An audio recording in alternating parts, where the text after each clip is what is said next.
Oke, selamat datang kembali di Tutorial Coding Indonesia bersama dengan saya Sulaiman Saloso. Dan di video kali ini teman-teman kita akan belajar bagaimana cara mendebug project Godot kita.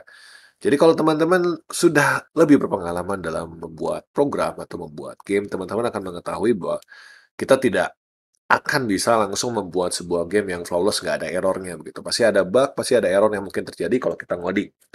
Nah, ketika itu terjadi, teman-teman, ada banyak cara supaya kita bisa menyelesaikan error itu dan bug itu ya. Kita bisa cek dari outputnya, kita bisa cek dari perilakunya, gitu kan. Kita bisa kasih kayak masukan-masukan nilai-nilai buat testing gitu. Tapi juga kita sebenarnya juga bisa menggunakan tools-tools debug yang sudah disediakan oleh IDE kita. Dalam kasus saya ini, ya dalam Godot. Godot menyediakan beberapa tools yang bisa kita gunakan untuk kita mendebug si game kita. Nah, mari kita lihat apa aja sih sebenarnya di dalam Godot ini bisa ngapain aja begitu ya. Oke, nah kalau kita jalankan teman-teman, kalau kita jalankan proyek kita seperti ini, kalau kita perhatikan di bagian debugger sebenarnya di sini kita ada pesan-pesan yang keluar di sini. Ada debugger, ada error, ada profiler, network profiler, monitor, video RAM, dan lain-lain. Di sini errornya nambah terus karena kita lihat ada error-error seperti ini. Jadi kita harus lihat sebenarnya di dalam coding saya yang kemarin, kita ada beberapa error yang kita nggak beresin di sini. Kayak input testing di sini sebenarnya udah nggak ada, saya nggak udah hilangkan, tapi masih keluar. Dan karena dia dalam function proses, maka errornya ini akan nambah terus. Jadi sebenarnya di sini teman-teman bisa melihat di dalam tab debugger ini kita bisa mengetahui kalau sampai terjadi apa kesalahan yang lain yang mungkin terjadi, si Dodot akan memberitahukan pada kita begitu. Jadi sini kalau saya ketikkan dan saya buang si input testing ini karena kita udah nggak pakai lagi ya. Ini waktu kemarin kita pakai begitu. Kita komentar dan kita coba dikasih pas aja ya biar kayak ini ya. Pas.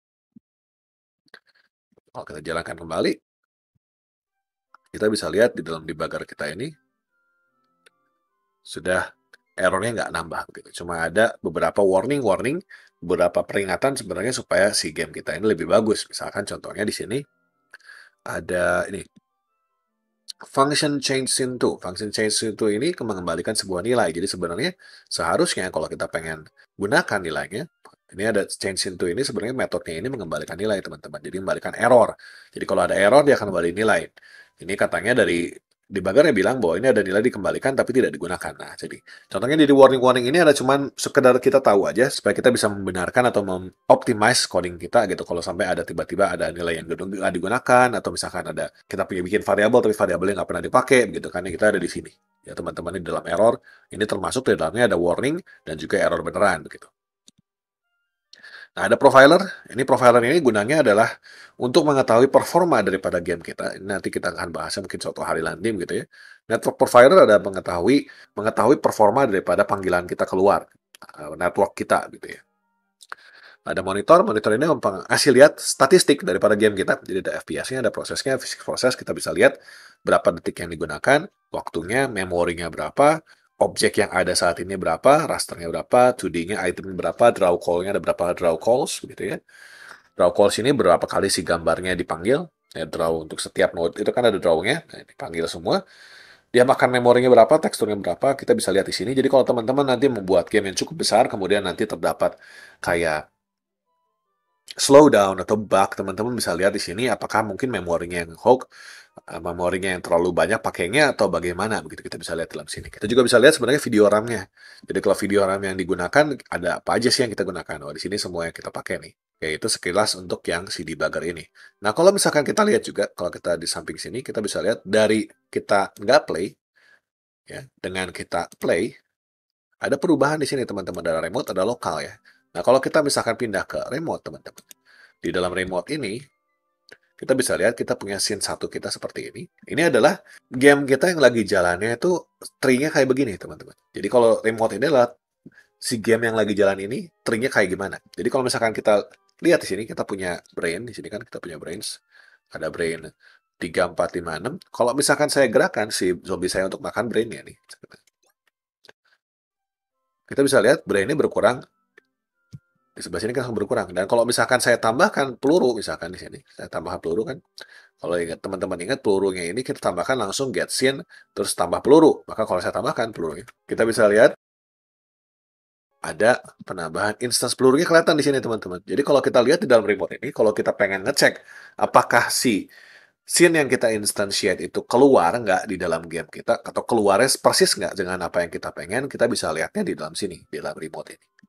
Oke ya, itu sekilas untuk remote-nya. Nah, sekarang kalau misalkan saya lagi menjalankan sebuah function, misalkan function proses saya, misalkan di dalam zombie saya ini ya. Dalam zombie saya, misalkan saya pengen punya method. Nah, misalkan di sini teman-teman saya punya sebuah function di sini untuk yang zombie saya. Dan di sini saya pengen ngecek apakah si function get hit saya ini benar nih. Saya pengen ngelihat si live-nya itu benar atau enggak. Kalau kemarin kan kita menggunakan print live seperti ini untuk nampilin live-nya di dalam si konsol kita supaya kita tahu live-nya seperti apa. Nah, tapi sebenarnya teman-teman kita juga bisa memasang yang namanya breakpoint di sini. Nah, breakpoint itu ditandain dengan kotak warna merah. Nah, teman-teman kalau kita pasang sebuah breakpoint di sini, maka ketika kita jalankan programnya di sini, kita run programnya, begitu kita kena function ini, si programnya akan pause tepat di titik breakpoint ini. Namanya juga break ya. Jadi dia akan berhenti di sini, dan kemudian kita langsung bisa melihat semua informasi yang kita perlukan di dalam function ini. Jadi kalau teman-teman pengen ngecek apakah function ini benar atau enggak, tambahin aja breakpoint. Jadi breakpoint ini bisa nambahnya banyak teman-teman. Kita bisa kurangin juga. Nah, kalau misalnya kita punya seperti ini, kita bisa jalanin. Sekarang kalau saya tabrak, dia akan berhenti dan langsung pindah ke sini. Ini bukan error teman-teman, tapi dia berhenti ketika breakpoint ini.